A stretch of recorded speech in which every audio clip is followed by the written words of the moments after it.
Ladies and gentlemen, welcome to Dallas Live. I am your host, Dr. RC. The number to call is 469 307 1642 1642.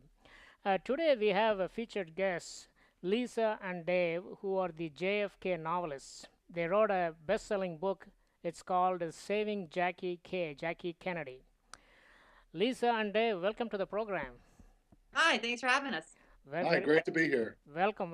Yes. Now, let's start up talk about you two guys first before we get into the JFK plot assassination and your book. So tell us, I don't know your situation in terms of did you come together for writing this one? Where you both were born, and what did you do during early part of your life?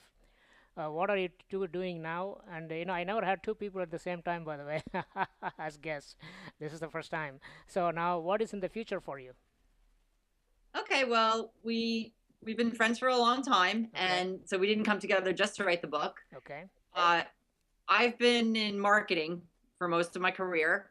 We're both from New Jersey, and we had the idea to write a novel about the Kennedy assassination because we were watching a B movie that had to do with the assassination, and it had a guy who went back in time to save the president, and we wanted to flip that on its head. So ours is a twist on that version. Okay.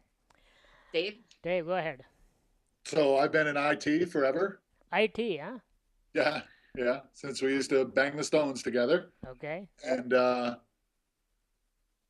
well, when we first saw the B movie where they saved the president, it was my first idea to go back and kill the president.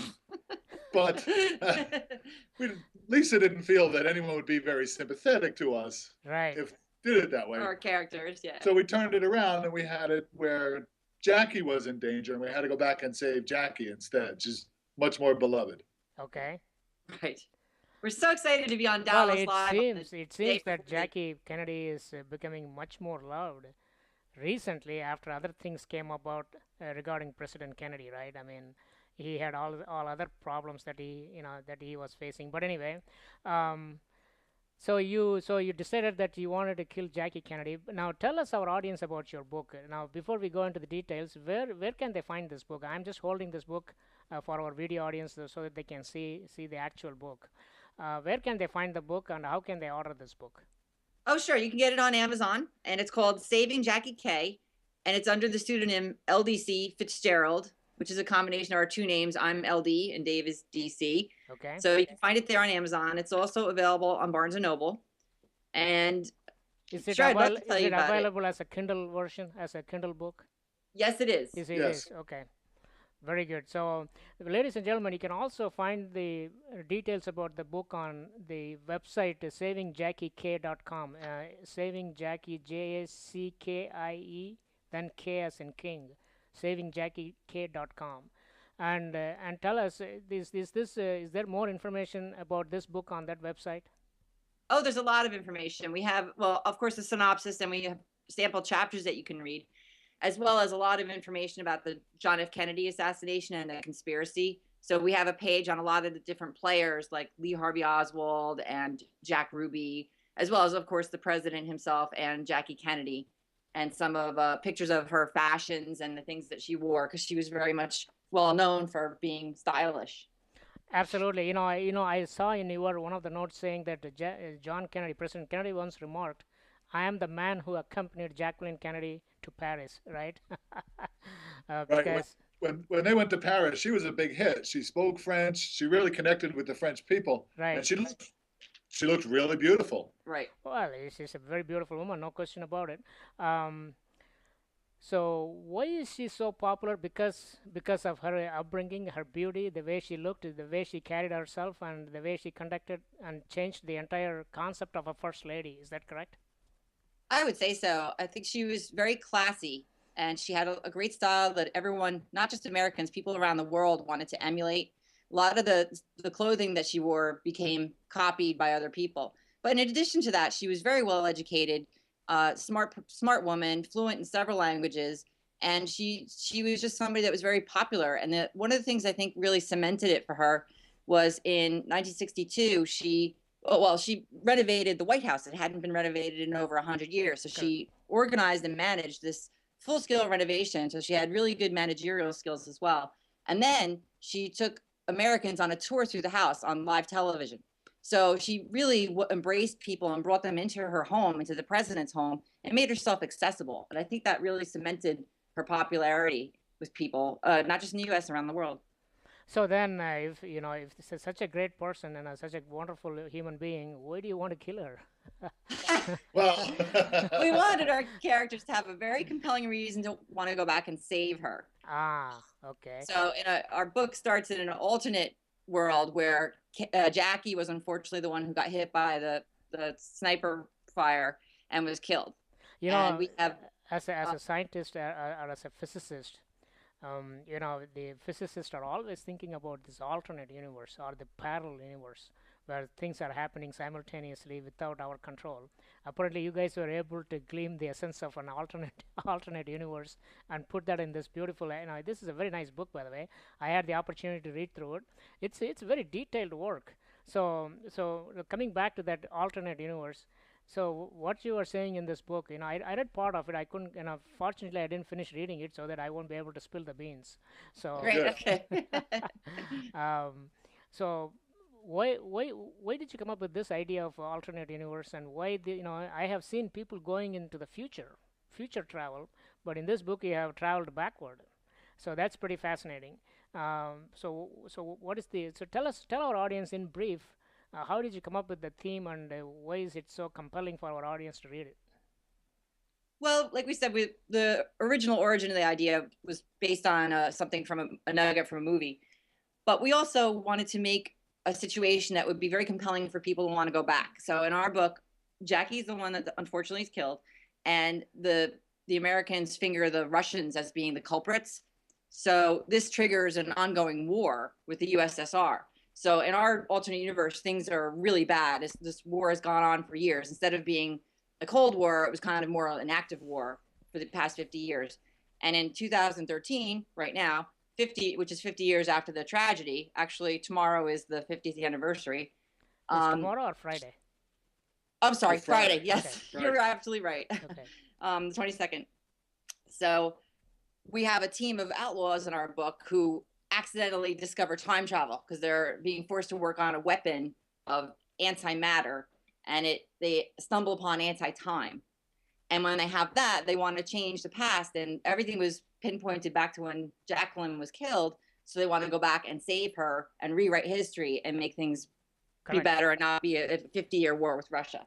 Now, one thing that was striking to me, that these felons were actually scientists, or perhaps they had some scientific knowledge. Is that correct? And they were Yes, able that's to, correct. Our heroes, several of our heroes are scientists. A and few felons. a professor, but also just a regular police officer and a pilot who's An astronaut. an astronaut who's a little out there. And Yeah, but we needed scientists because we had to have someone be able to come up with the technology Right. to travel through time. to invent anti-time. So Yeah. our people were they're being forced to work on a weapon of mass destruction, really, an antimatter weapon against their will. So that's why they're incarcerated, is because they wouldn't work on this type of terrible weapon otherwise. Oh, I see. Okay, so they're really good scientists. They didn't want to, you know, use their scientific knowledge to kill, murder, and maim people. Correct. That's Right. how They're good guys. They're good good guys. guys. Okay, good. Now there was one instance. I'm not sure whether I read it correctly because I had to speed read this book. It's a big book, but ladies and gentlemen, it's a very good book. And one question I have for you: is there a nuclear war, and there was a nuclear bomb detonated in Washington D.C. area in 1964, according to your book? I mean, in the novel. Oh, Yes, in the there- alternative, yes, there there wasn't multiple- a short nuclear exchange between the U.S. and the USSR in the 60s because the beloved First Lady Jackie Kennedy had been killed, and they fingered the Russians for it. And The Russians, Well- of course, denied it. right, and the U.S. president and U.S. Congress did not like that, so things spiraled out of control. Yeah, a lot of major cities were hit actually in this exchange. I see. Okay. Yeah. Moscow was hit on Right. their side, and Okay. All right. Washington. So Well, before we give too much out, let the audience read this. Because this is a Yes. fascinating book. Okay. So we just give them some tidbits of information so that they can figure out what's going on. The fact of the matter that in spite of Hiroshima and Nagasaki, that the Russians and Americans will still fight with each other, and it is a possibility, is what you brought in this book, that this is all possible if ego gets in the way. Very very interesting book. Um, so the idea, well, one of the questions, of course, I wanted to ask you is: are there things that you actually wrote in this book? Because there seems to be a overlapping of fiction and facts. And are there some of the events, or most of the events that are shown in this or written in this book, there seems to be real? Is it true? Yes, when we go back to 1963, when our heroes go back, all the real people are really doing what they really did at the time. Okay. as much as possible. As right? much as, I mean, actually, it's almost so. When President Kennedy is in Fort Worth in And Dallas. real life and in Dallas, he's exactly where he is in our novel, as well as a lot of the other players. There's a police officer in our book, J.D. Tippett, who is tragically gunned down Right. on the same day. on the same day, and club owner Jack Ruby. And also Mrs. Bruce Payne, who's the woman who was helping out Oswald's wife. She was living with Oswald's wife was living with Mrs. Payne. She's a character in our book. I like to say that people always ask me, "Is this true?" I say, everything in our book is true except the stuff we made up. Because wherever possible, we did stick to the facts and the places and the people. Well, so, like Jack Ruby, we have scenes where he's at his his burlesque club, which is called the Carousel Club. And he really was there during those times. Right. Okay, yeah, that I understand. Jack Ruby was running that club somewhere in downtown Dallas. Is that correct? Correct, on Commerce Street, On Yeah. Commerce Street. 1312 Commerce Street. Oh well, you remember everything. Very good. So now we know why you wrote this. Now we have some ideas why Jackie Kennedy was such a revered person and everybody loved her. And in your novel, she got hit instead of President Kennedy, and then you send the guys backward in time travel, using the concept of something that the astrophysicists like very much, time Yes. travel, antimatter, and what's the other one? Time compression, something Oh, else. anti-time. Anti-time, yes. Very, very, very fascinating stuff. Now, a couple of other questions I wanted to ask you. This assassination, it's been a subject for last 50 years, and I don't think it's going to the excitement and thrill and fascination with JFK assassination is not going to die down for another 50 years, or even longer, unless certain information that the government has withheld, by their usual process, now comes out and we find out some more information. Even today, there's a lot of information that we get from the government regarding Kennedy assassination is redacted, and black marks were put on the letters and stuff like that. So we don't know who wrote what and whom and when, and nothing is now not known. Even after 50 years, those declassified information. Hopefully that we will get a final information perhaps in another 20 years. I think that. Do you agree that there is some kind of a still political dilemma for the powers to be to block all this information from the public? Well, I personally believe that a lot of information has been blocked. And it's not so much the actual people, it's more organizations who are afraid of being embarrassed about it. Or The, like, the FBI knew Oswald. He was a defector to the USSR, and then he returned. He was a suspicious character. And when the president comes to town, you should look at your suspicious characters, and they never looked at Oswald.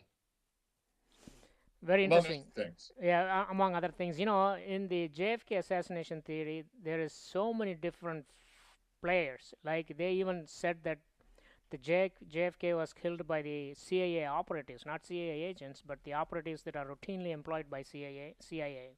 Also FBI, the Russians, Fidel Castro, the Cuban Americans who were unsatisfied with the JFK not being able to get rid of Castro, the mafia, the Teamsters, And it's even said that the mafia finally killed him. Of course, they are even blaming Lyndon B. Johnson, another possible assassin, Nixon, Of course. and even the aliens. Yes, we've heard that. So there is a huge number of like what you know. Now when we come back, our first quarter is over. You know, time is flying here. Our first quarter is over. We will have to take a commercial break and and music.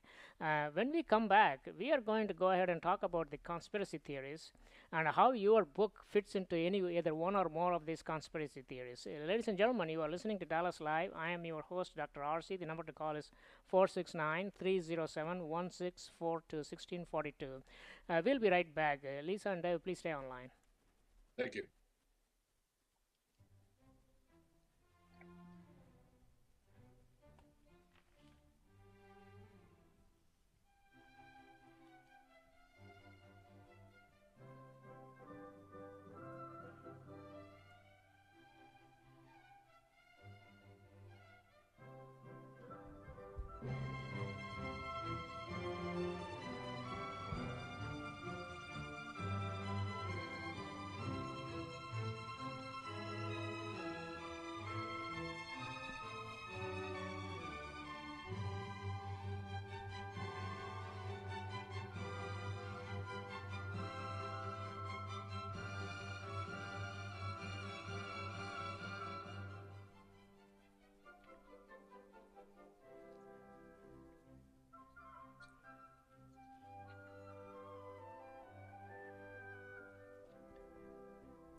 Ladies and gentlemen, welcome back to Dallas Live. I am your host, Dr. RC. The number to call is 469-307-1642.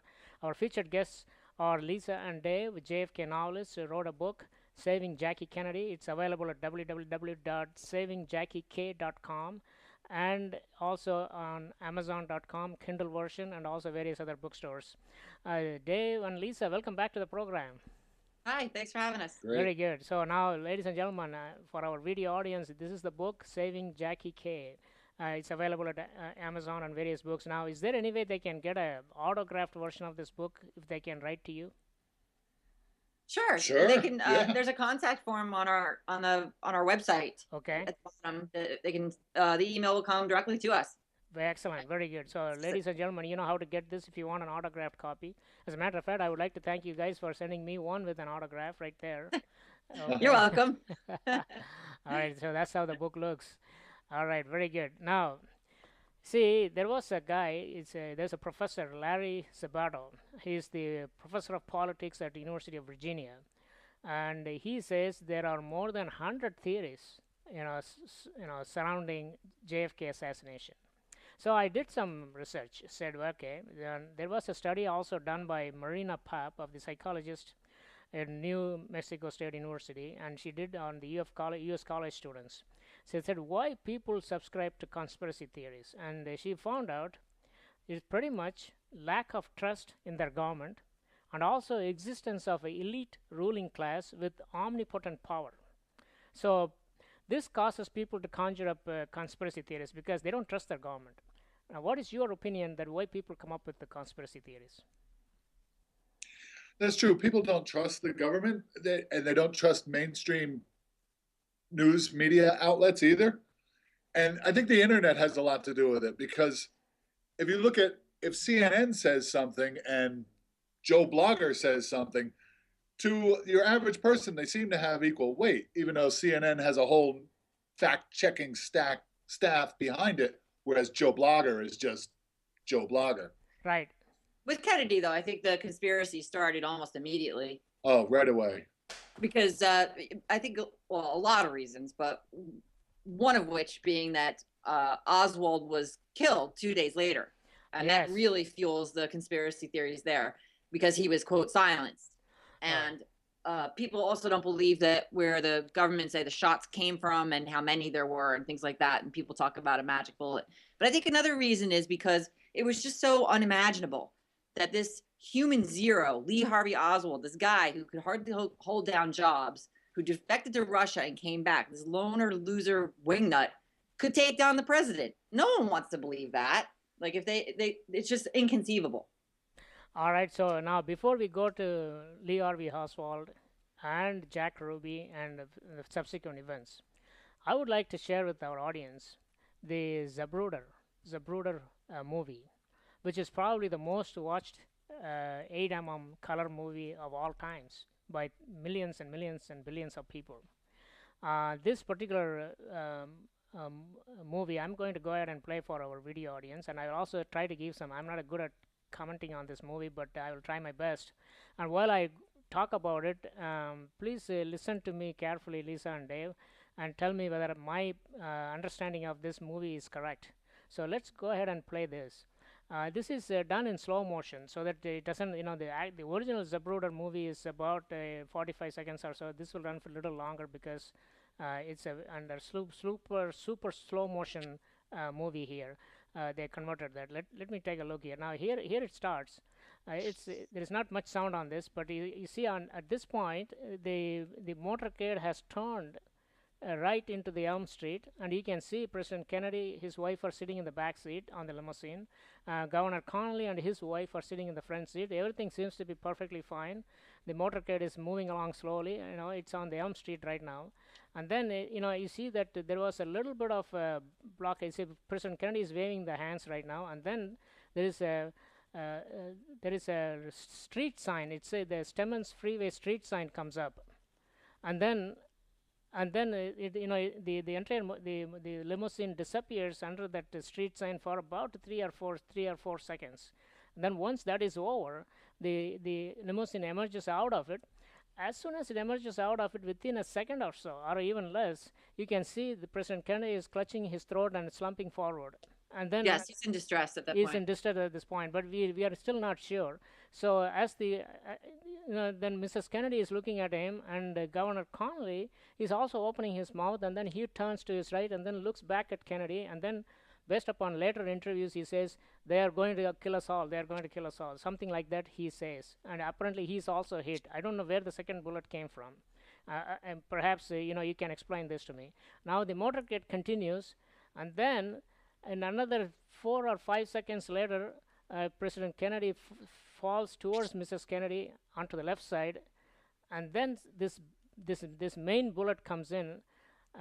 Right there, he was hit, and you can see his head falls backward, and it hits on the right side, on the right temple, and it goes backward all the way, and you can see also very clearly blood and reddish color blood and some matter on his head, gray matter on his head splashing out. And then Mrs. Kennedy now jumps up, and you can see her jumping out of the seat and crawling to the back of the limousine and trying to pick up something. And in the meantime, President Kennedy is completely fallen onto the left side towards Mrs. Kennedy. And while she is picking up something from the back of the limousine, pretty much the motorcade disappears into the trees, and we don't have any more of that film. Well, this was very disheartening to watch this. This is not for the faint-hearted or. So tell us now. There is a couple of things I want to ask you about this. First of all, the first bullet. Let me go one step at a time. The first bullet, did it enter him from the back, and then perhaps escaped out of the front through his neck?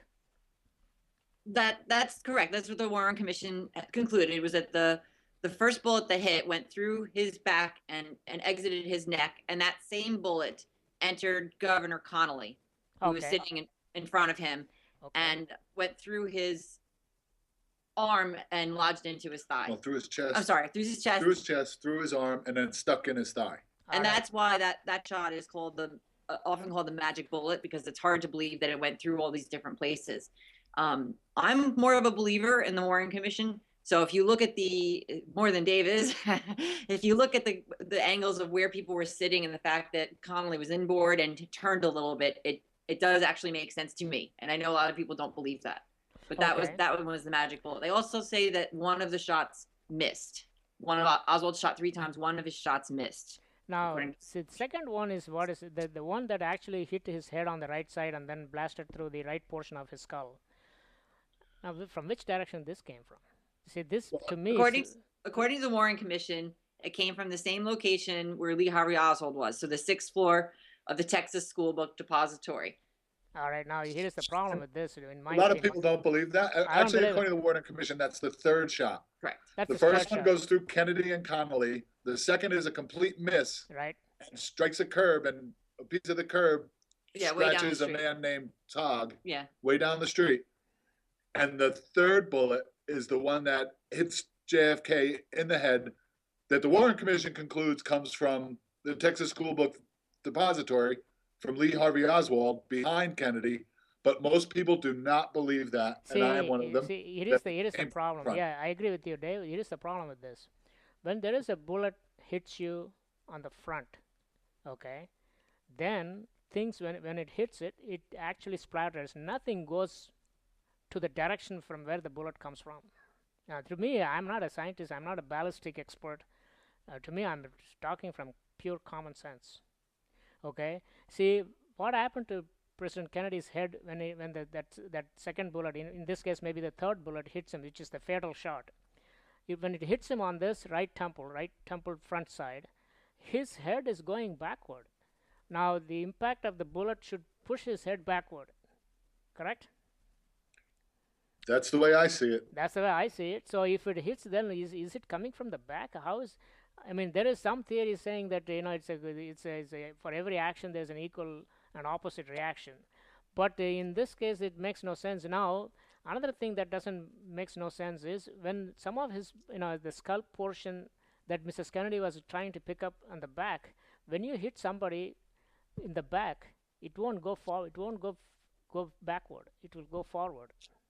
I think that's why one of the most popular theories is that a shooter was on the grassy knoll, because that's really the direction that would be toward facing his right temple or right portion of his forehead, based on what you're saying. I understand what you're saying, but they do have some physicians who they spoke to who say that you can't predict which way a head will move when it's shot from the back, and it's entirely possible. I know I'm in the minority, but all right. Let's say that there's several other factors are involved. For example, when the shot hits, now the blood, you can see the red blood and everything else splattering, but they are splattering backward. I mean, does it make any sense? That to me, maybe I am all wrong. I don't know what I'm talking about. To me, common sense tells me the splattering of the blood should go from front to back if the bullet comes from the front, not when it comes from the back. That's one thing. Now, the other thing is the exit wounds. Usually, when a bullet hits any part of the body, the entry point is very tiny and the exit point is very big. Okay. Now, if you go back and look at even at the first shot, I would say that it came through his neck. The entry is very small, but in the back there was a huge opening on the back of his neck. So I would even say that the first shot didn't come from the back; it came from the front. Well, I mean, look at this. Exit wounds are always bigger than the entry wounds. Okay, so how can you have that Oswald was up there taking shots at people? Well, there was even a theory that Oswald was not even there. He was a patsy. Remember, even just before after he was caught, he said in the public TV that he was a patsy. Somebody else did all the work, and he was just a patsy there, waiting for it to be caught up. Well, he was seen at work that day. He was there to work, but there is no. In the building. He was in the building. If there was a shooter on the grassy knoll or somewhere, well, he was in the building. Why didn't all the spectators see that person? Because there were like 100 people there in Dealey Plaza, Why wouldn't someone have seen a gun peeking over the stockade fence? I think, Lisa, I think you are agreeing with Warren Commission, which is good because I- crazy people like myself, and maybe And and a whole bunch of other conspiracy theories would love to believe that all the bullets came not from the back but all from the front. It's really fun to discuss. I love this debate. But Oh, yeah. So by the who way, was this shooter then? There are some people who point to photos and they show fuzzy figures or people that look like they're in a shadow. And my reaction is, well, just because someone didn't came out blurry in a photo doesn't mean they're guilty of anyone. It means that the person didn't focus on them. by the way, if you look at Lee Harvey Oswald's portion of this whole scenario, he went to that book repository to the library every day for the previous several days. He was a constant person there. It's not that he just went there on that particular day. He worked there. He worked there. He was yeah. employed. He was Right. employed there for since October 15th, so a little over a month. Okay. All right. Very good. Sorry. All right. So to me, it's very hard to figure out now. There's something else I wanted to talk to you about. We are coming to the conclusion of the second segment. We'll have to take a quick break. When I come back, I want you to dispel my own theory. Okay, which is I think is mafia did it, and I'm going to tell you why. And Lisa, you think you should be able to tell me that I'm completely foolish and wrong. So let's let's get back to that, ladies and gentlemen. You are listening to Dallas Live. I am your host, Dr. RC. You are listening to Lisa and Dave, JFK novelists. They wrote Saving Jackie Kennedy, available at Amazon.com and also as a Kindle version, and also various other bookstores. We will take a short break and we will be right back. Lisa and Dave, please stay on the line. Yes, thank you.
Ladies and gentlemen, welcome to Dallas Live. I am your host, Dr. RC. The number to call is 469-307-1642. You are listening to Lisa and Dave, JFK novelists, and they have written Saving Jackie Kennedy, Saving Jackie Kennedy, or Saving Jackie K. Here's the book, and you can find more information about this book on their website, savingjackik.com. Lisa and Dave, welcome back. Hi. Great. All right, very good. Now, so what in your opinion now, Lisa, you believe that Lee Harvey Oswald acted on his own, And Right. Jack Ruby killed him because of what reason? That's a good question. Jack Ruby was a hothead, and he had a big temper. He really loved the president. He was really upset when the president was killed.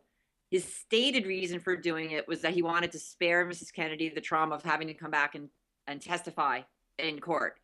But I think he just really flew off the handle. That's what Warren Commission also said about him, right? Right, but most people like me believe that Ruby was sent to silence Oswald. Well, I am on the side of Dave.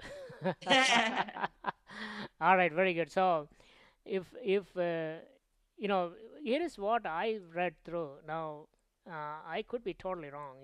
During the Prohibition time, John F. Kennedy's father, President Kennedy's father, Joe Kennedy, he was involved in bootleg operations. Okay, and he had a lot of connections with the mafia in those times, correct? True. And especially Yes. with Sam Giancana. Now, Joe Kennedy, father of President Kennedy, really wanted his son John Kennedy to, become the president, and the state where they have to win is Illinois. And what he did was to contact the mafia guys there to do something about ballot box. This is all probably true. I'm not 100% sure, but that's what I read. And basically, what mafia did was to stuff the Democratic ballots in the Democratic precincts, and then the Republican precincts, the ballots were mysteriously lost, and Kennedy won the state of Illinois on a very narrow margin, and that actually propelled him to become the president of the United States. Now, once he became president, instead of giving his gratitude to the mafia, his brother Robert Kennedy went there and started prosecuting heavily the mafia people. And Sam Giancana, he got very upset, and he gathered all the other mobsters and said that we have to kill him. Now we're going to perhaps send hey, send this guy Lee Harvey Oswald as the backup. I don't know whether they will do it like that, but once Lee Harvey Oswald got caught, they don't want him to spill the beans to the feds and others. So he sent Jack Ruby, who actually owes his entire life to the mafia, to go ahead and shoot him in public, because it's a very common practice in the 60s for the mafia to shoot people, their enemies, in public, like Carmine Galante, Albert Anastasia, Crazy Joe Gallo, Paul Castellano, and John Gotti. All of them were killed in public in restaurants and hotels and streets of Manhattan. So, so this theory seems to be very appealing. Okay, so what's your opinion on this? Well, I totally agree with the conspiracy theory, although I don't think that the mafia would have the resources to pull it off like this. Okay. Because don't forget, you not only had to kill the president, which in that case wasn't that difficult, he's riding around in a convertible, but the real challenge came in covering up and not getting caught. And Right. I really don't think that the mafia is really that good at that, to not get caught and to intimidate the Chief Justice of the Supreme Court, Earl Warren, into saying that it was not a conspiracy. I think it would take a much bigger and more organized organization, such as the CIA.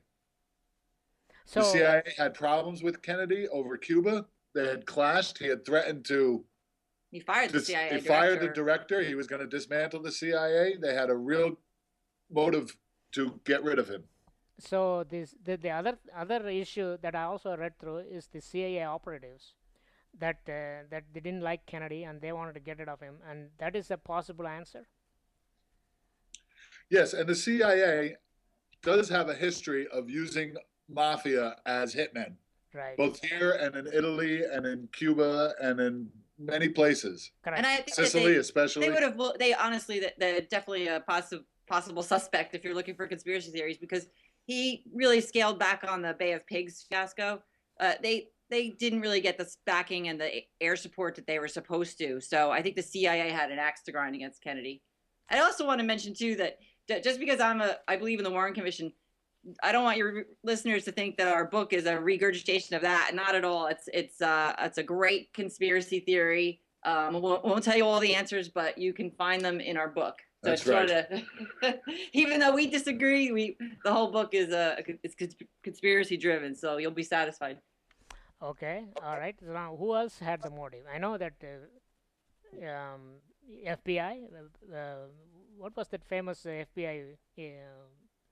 Oh, J. Edgar Hoover. Edgar Hoover. He was what was he possibly interested in something? I don't know. Yes, he was head of the FBI for 60 something years Right. until he died in the 70s. And he was the first chief and the longest serving chief of the FBI. He had a real axe to grind with Kennedy over a lot of things. Kennedy would order him around and tell him to tap the phones of the mafia. Not that this guy didn't tap phones on his own anyway. And he had secret files on everyone. J. Edgar Hoover did. Everyone from Martin Luther King to Kennedy to Everybody. everybody. Right. They definitely butted heads. And they butted heads all the time. Also with his brother, the Attorney General, Robert Kennedy, was frequently at odds with Hoover. But JFK had a lot of enemies. He had Khrushchev over in the USSR, the head of the USSR. He made Khrushchev look bad over the Cuban Missile Crisis, and Khrushchev's career never recovered. He had to retire soon afterwards, as well as Castro. Kennedy had wanted to take Castro out for a while. He tried on several occasions, as well as who else is there? Well, Johnson really, Lyndon Johnson had the most to gain. As soon as President Kennedy was killed, he instantly became president. So if you want to really look for a mastermind, he could be a possibility.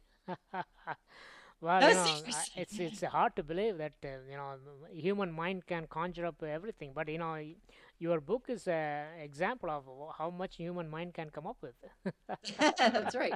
No, I mean, Johnson became president, as well as there were a lot of rumors floated that Kennedy was going to drop Johnson. They were already campaigning for the next election, but there were rumors that Johnson was going to be dropped from the ticket. Oh, So okay. he had motive. He gained the most. He had the most to gain.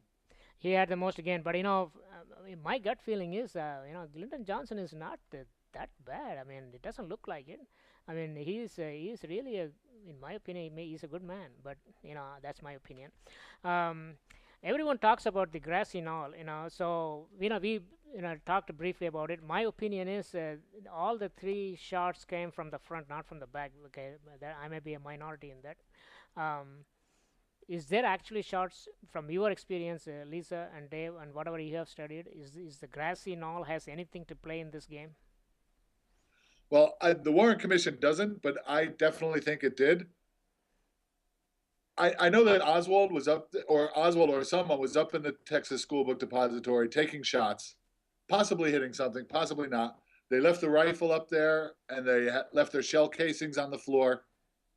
But someone in the grassy knoll probably took the headshot that killed JFK, and they cleaned up after themselves very well. They didn't leave their shell casings behind, and they escaped without being seen. So yes, that is, if indeed Kennedy was hit in the front, which it sure looks like in the Zapruder film, then that shot must have come from behind the stockade fence on the grassy knoll. Correct. Which Right. is still there today if you want to drop by and see Yeah, it in Dallas. I live here in Dallas, so I've been there a couple of times and I looked at it, I studied it, but I'm not really an expert on forensics, so I didn't understand most of it. But the few common sense ideas that I thought should be possible looking at that film tells me that all the shots came from the front and all the conclusion is like that. But again, Lisa, you think according to Warren Commission everything came from the back, but one thing I have to say credit to those who don't believe in conspiracy theories, because the human mind has to conjure up something that is beyond themselves, something beyond themselves that they cannot understand. So they have to say, well, this is some huge conspiracy that is happening, and it makes you feel good. Okay, because you always feel that the government is continuously not giving you any information or lying and cheating the public, so you don't want to give any credit to government. So as soon as the Warren Commission comes up with anything, it's already suspect. Correct? That's the way most people feel. Yes, absolutely. All right. So let's go and talk about very quickly uh, the the the the bullets came. If the bullets came from grassy knoll, then what is the conclusion? Then somebody else is involved. Is that the conclusion? Yes, if there's more than two people, if there's more than one person, then it's a conspiracy because you have at least two people doing the same thing at the same time, Okay. Now, one and other that's where. yeah, one other question that came to my mind is that the gun or the rifle that Oswald was using, I don't think that was any. It's not a fine piece of equipment even in those times. It's probably a very rough and tough stuff, gun or a rifle that It's cannot. practically an antique. It's an antique even at those times, right? That's right. It was a Mannlicher Carcano, which Uh-huh. had been made in Italy during World War II, probably around 1943, I think, Okay. and sold around. It got shipped to the U.S., and Oswald bought it allegedly through the mail, which you Through could do in those days. You just write away in the back of a magazine, and your you just get it. World War II surplus rifle shows up at your doorstep. Now, if that rifle is such a backward or such an old-time material that is not to the standards that is required to shoot such a fine shot, at the president. So to me, that is itself is a big suspect because how can now other people have tried to use the same gun and repeat the same procedure of shooting from a distance from the top of the building like the way Oswald did. They could not shoot nothing, especially not even a non-moving object. So I don't know how they did this. Ladies and gentlemen, you are listening to Dallas Live. We have come to the conclusion on the third quarter. We have to take a slight commercial break. Lisa and Dave, stay on the line. The number to call is 469 307 1642, and we will be right back.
Ladies and gentlemen, welcome back to Dallas Live. I am your host, Dr. RC. The number to call is 469 307 1642. You are listening to our featured guests, Lisa and Dave. They wrote a book, Saving Jackie Kennedy. It is the book. You are looking at it.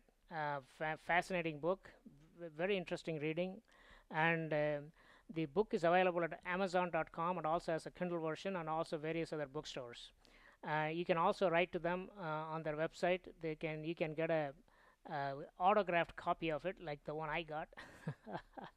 Lisa and Dave, welcome back to our last segment. Hi, thanks for having us. Thank you. Very good. Okay, let's get back to our last segment of the questions that I have for you. Tell us about Lee Harvey Oswald. He seems to be a very, very interesting character.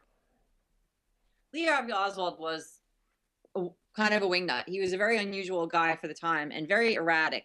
He masterminded this whole plan to defect to Russia, which was very unusual at the height of the Cold War. He was a guy who, as a child, he had a lot of problems. He didn't always attend school. And when he grew up, the first thing his father was not around. He was in the picture. As soon as the guy turned 17, he joined the Marines to sort of follow in his brother's footsteps. But then after being there for a while, he got a discharge saying he needed to take care of his mother. But in the meantime, that's really not what was going on. He had been teaching himself to read and speak Russian, and he defected to communist Russia, which was very unusual at that time. Like I said, we were in the midst of a Cold War, and I'm not frankly sure why he would want to live there, other than he really idolized their system of government. Yeah, their political system. Exactly. He denounced capitalism in favor of communism, which then he became kind of disillusioned after a while because it wasn't the great place that he thought it would be. Everyone wasn't equal, and he was still kind of a nobody. So he married a girl there, and then he returned. But he kind of bounced around, couldn't really hold down a job. And he was a guy who was smart enough to teach himself to speak and read Russian enough to live there. On the other hand, he never learned to drive a car. Wow. So he was, sorry? I saw, that's pretty surprising. So even after he came back, he did not drive. And in fact, after the assassination, if he was involved, he didn't have a very good escape plan because he got on a bus right after the assassination, and which took him straight back towards Dealey Plaza. So he hopped off again and then took a cab. So he's a real mass of contradictions, but I think he was someone who really craved notoriety. He thought he was much grander than he really was, and he wasn't really recognized for that. In fact, when he returned from Russia, he thought he was going to be somebody who was very newsworthy, and he expected reporters to be waiting for him at the airport. There was nobody, but he expected it so much that actually in his writings, he made up imaginary questions and answers to what he was going to say to the reporters when he returned from Russia. Oh, he was totally delusional. Yeah, that's what I'm trying to say. Okay, so it's perfect fall guy for this. Perfect fall guy for this, yes. But that is from your angle, Dave. Yes, it is. All right, okay. That's from your angle and also perhaps my angle, but Lisa is much more level-headed on this subject matter. Okay, now, see, he married the Russian woman, Marina. Was that a real true love? Or it's also delusional? That's hard to say. He only knew her for 6 weeks, and he wrote in his diary that he married her to make another woman jealous. So that's also bad news. I mean, this man's mind is not working straight at all. No, I also got the impression based on his writings that he got married because he wanted to get lucky. She would not have relations with him until they were married, so he kind of alluded to that as well. Oh, okay, all right. That is, in the 60s in Russia, perhaps that is the norm, so for most women. So the only way he could get anything was to get married to her. Perhaps that's what he did. Well, it looks like the man is really disturbed, based upon what you are telling me. In fact, when he defected to Russia, at first they weren't going to take him.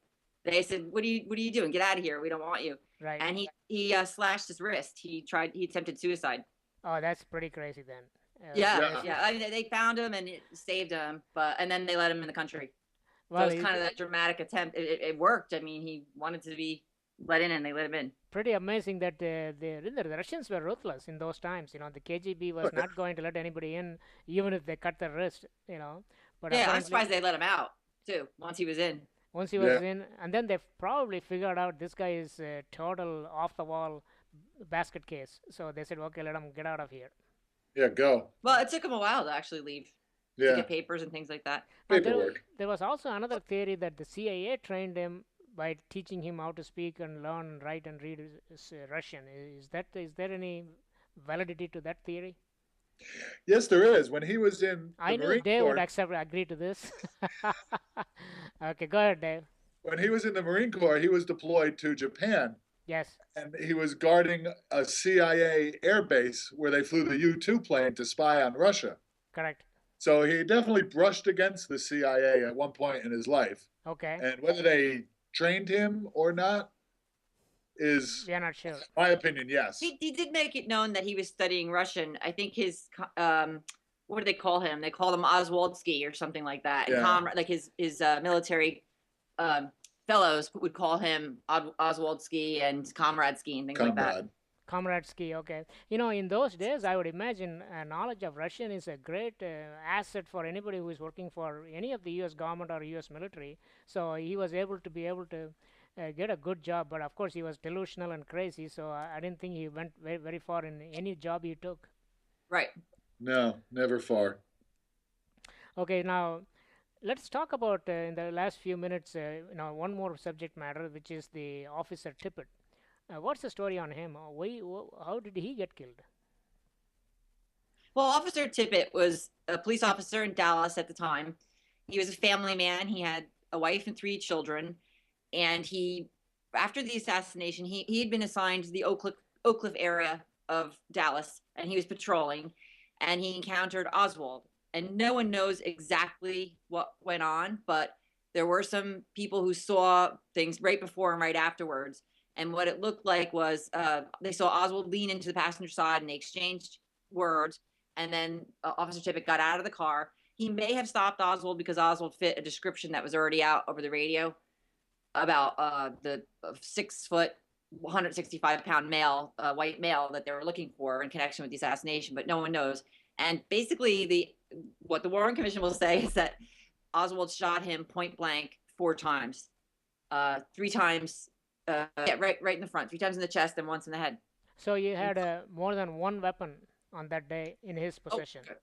Yeah. So after Oswald shoots at the president, he leaves his rifle in the Texas School Book Depository in Dealey Plaza. He takes a bus and a taxi cab. He goes to his rooming house and picks up his pistol, which he also bought mail order.